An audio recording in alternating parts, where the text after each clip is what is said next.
So let's go straight into the essence of the European New Deal. You know what the idea was. The idea was to do that which no one else has done in Europe. The European Commission has not done it, the European Parliament has not done it, to ask the question, what should happen in Europe? How should we deal with the European crisis, economic and social crisis, which is disintegrating Europe?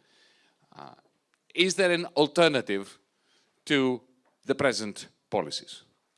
Is there an antidote to the toxic dogma of there is no alternative, of Tina? Is there, what I like to say, is there a Tatiana instead of Tina? You know what Tatiana means? That astonishingly there is an alternative. It's an acronym. So, we began with a very simple, minimalist diagnosis of the problem. That there are two corrosive forces in Europe. One is involuntary underemployment. People that either don't have jobs or they're underemployed, both in terms of time, they are part-time when they would like to be full-time, but also in terms of the use of their skills. They have a PhD in physics and they work in a pizzeria. That's one. Secondly, involuntary migration. Migration is fantastic. We want people to be mobile. The spirit of Odysseus is something that should be nurtured. But the tragedy of most of migration is that it is involuntary. People do not move to London or to Berlin because of the weather or because they feel like traveling. They move because they have no prospects in their own homes, in their own countries, in their own communities. And this is toxic for them, but it is also problematic for the communities that receive them when they don't want to go. If they want to go, then I think it's a mutually advantageous outcome. There are three, if you want, more complicated stories to tell behind these two corrosive forces. First, underinvestment. The lack of investment in aggregate throughout Europe, and the fact that whatever investment there is highly concentrated in very specific locations, like parts of, Stuttgart, or London, or Paris, for that matter. And there are then other areas within developed countries, as well as, of course, in deficit, peripheral, underdeveloped countries, where there is almost no investment. And especially the great imbalance between savings and investment. We have high savings and low investment, both globally throughout the Eurozone and the European Union and Europe, and within particular regions and countries. Secondly, we have created a monetary union on the basis of a very silly idea that we have a common, our money is common, but our debts and our banking systems are completely and utterly separate. This is, asking for trouble when you do that. Thirdly, this is a global phenomenon which began in the United States but spread to Europe after the late 1970s, financialization. 200 years ago, with the inception of capitalism, there was a migration of power from the sphere of politics to the sphere of the economy, of markets. But since the 1970s, there's been another migration of power from industry, from the economy, from the markets, to the financial markets. Financialization. And the result of this is greater instability, greater inequality, and the result of the combination of instability and inequality has been a period of deflation, which is always guaranteed to produce political monsters of the xenophobic right. So, what do we do about it? This is, if you want, a diagnosis, a very brief diagnosis of the matter with Europe. The European New Deal, we have outlined 4 principles and 6 aims. The 4 principles are, first, there is a great need for turning wealth, idle cash, if you want, into investment. and investment in the things that the world needs, not in the things we do not need. Like, for instance, in renewables, in Greek energy, not in four-wheel drive diesel-powered cars. So investment can be thought of as funding the innovators, funding those who are thinking of new ways of doing things that we want done, and not doing things that we do not want done. So that's the first principle. The second principle is that we need, this is an old principle, but we need to rediscover it. The provision of basic goods in every society in Europe. Basic goods include two main categories: nutrition, shelter, transport, and energy. Minimum provision of nutrition, shelter, transport, and energy is one category. The second category is, of course, care. Caring for those that need the solidarity of others. The sick, the old, members of the community that feel discarded and whose skills have been overtaken by technology. In other words, funding what we call the maintainers, those who maintain the fabric of society. Investment is for the innovators. Basic good provision is for the maintainers. Third, sharing the returns of capital. Once upon a time, it was possible to imagine that capital was privately produced and privately owned. When James Watt, the inventor, created the first steam engine, well, you could say that he created the steam engine. It was privately produced. Somebody bought it, put it in a building, and turned it into a machine that powers a textile manufacturing plant. You could think of this as privately owned and produced capital. And it was possible to imagine that the profits of that industrialist was the return to this capital, to this privately produced capital, and therefore it was private profit. But today, we had this discussion in the press conference with Sergio. Every time you look up something in Google, you're contributing to the capital of Google, but you're not receiving any of the profits of Google. So we have socialized capital production, but privatization of the returns of capital. With greater and greater automation and artificial intelligence and automation, the result of the privatization of the returns of capital, of automation, of robots, of the machines, of the income produced by the machines, the privatization of these streams of profits will mean one thing: stagnation. More and more jobs will be destroyed. For the first time, more jobs will be destroyed than will be created. That will enhance inequality, it will reduce aggregate demand, and even the owners of the machines are going to find their income stagnating as a result of falling demand. So there has to be a way of socializing the returns to capital. That's the third principle. And the fourth principle, the need to democratize macroeconomic management. The idea that the macroeconomy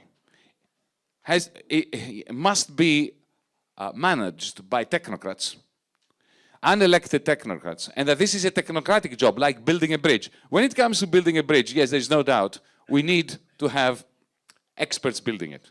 Because if you build a bridge democratically, it will be a crime against humanity. It will collapse and people will get killed.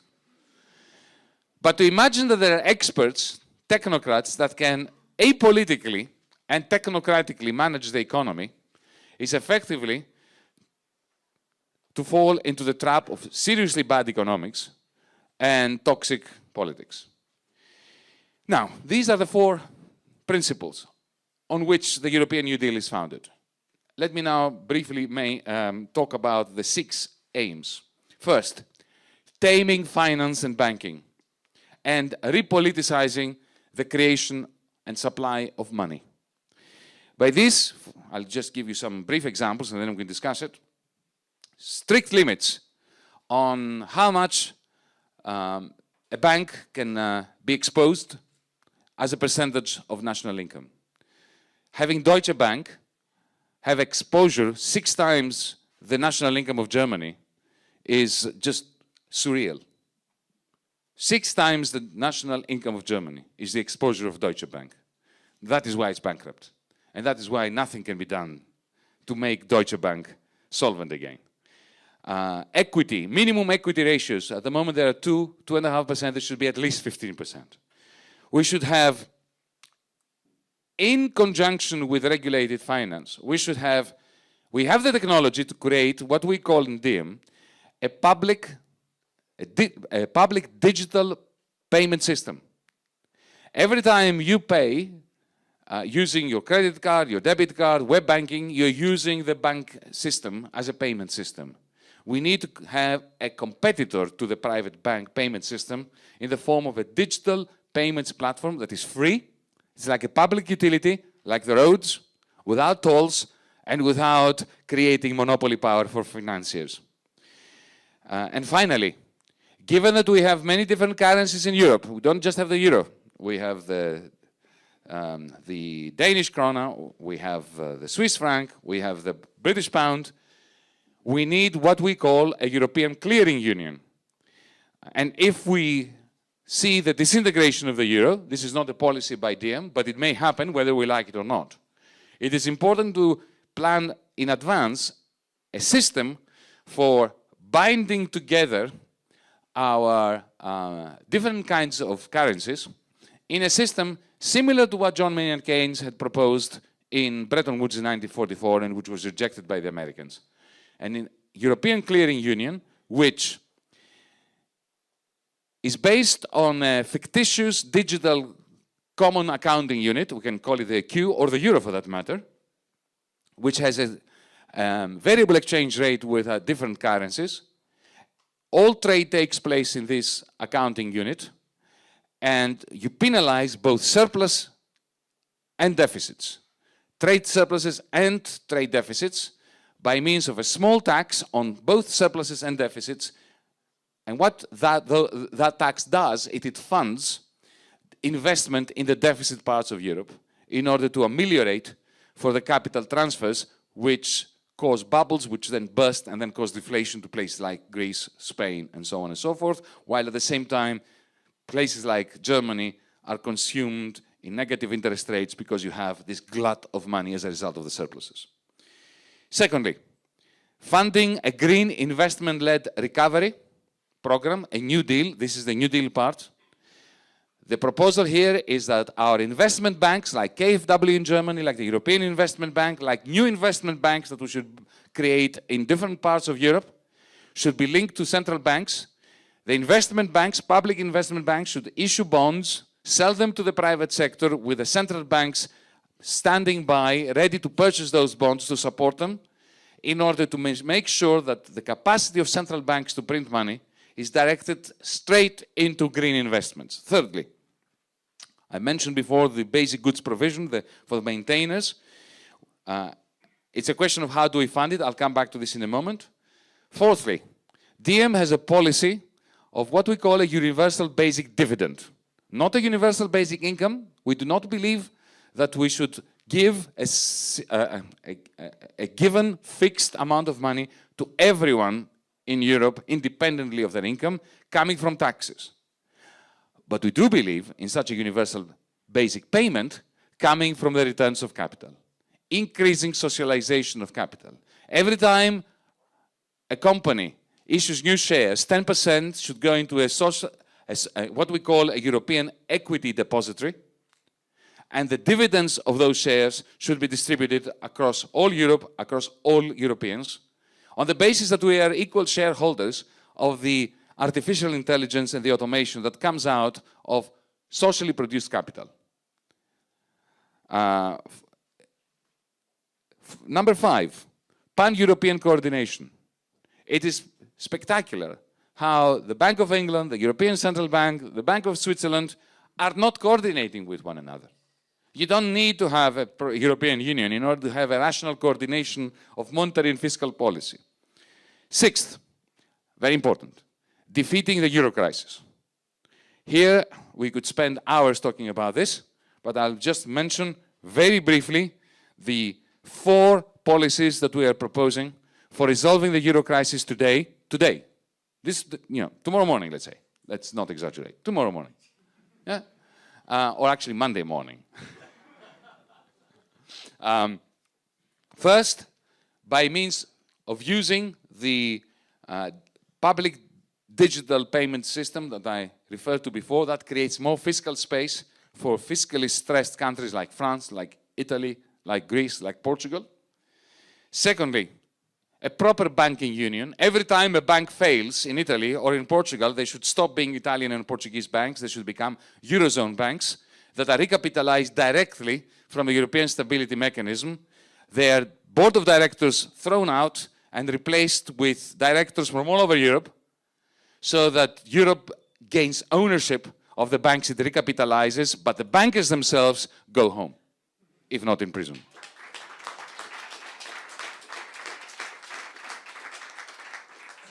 Third, what we call a limited public debt conversion program, using the European Central Bank to split the debt of every member state of Europe, including Germany, between the good debt, the debt that we were allowed to have under Maastricht, 60% of gross domestic product, and the bad debt, the excess debt, and have the European Central Bank service the good part of the debt through issue of ECB bonds, which will immediately restructure something between 35 and 45% of total public debt in the Eurozone, therefore making the debt crisis go away.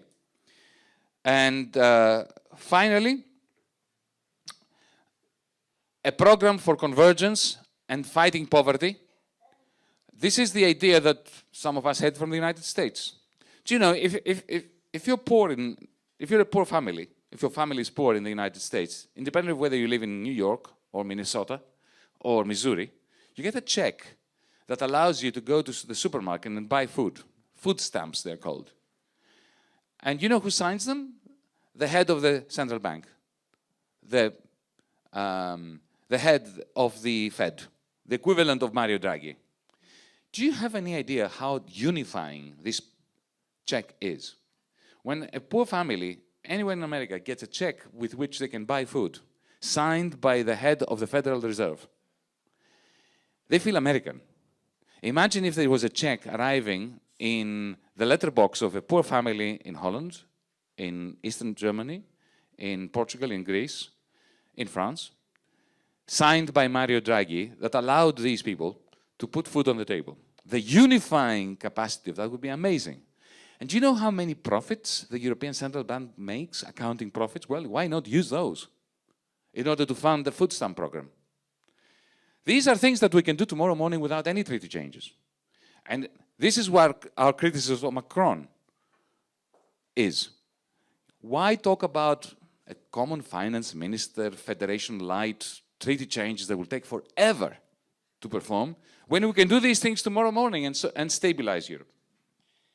And lastly, because I think, again, I've overrun, the new institutions that we're talking about, that we are proposing for funding all these programs are, I mentioned the European Equity Depository, which is going to be funded, according to our plan, in the following way. Firstly, all the profits that the quantitative easing, money printing operations of the European Central Bank are producing, and they are producing a hell of a lot of profits.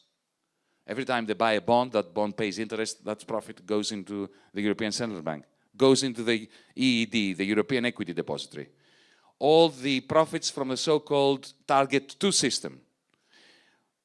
Thirdly, I mentioned dividends coming out of a share or a percentage of new issues of shares by corporations.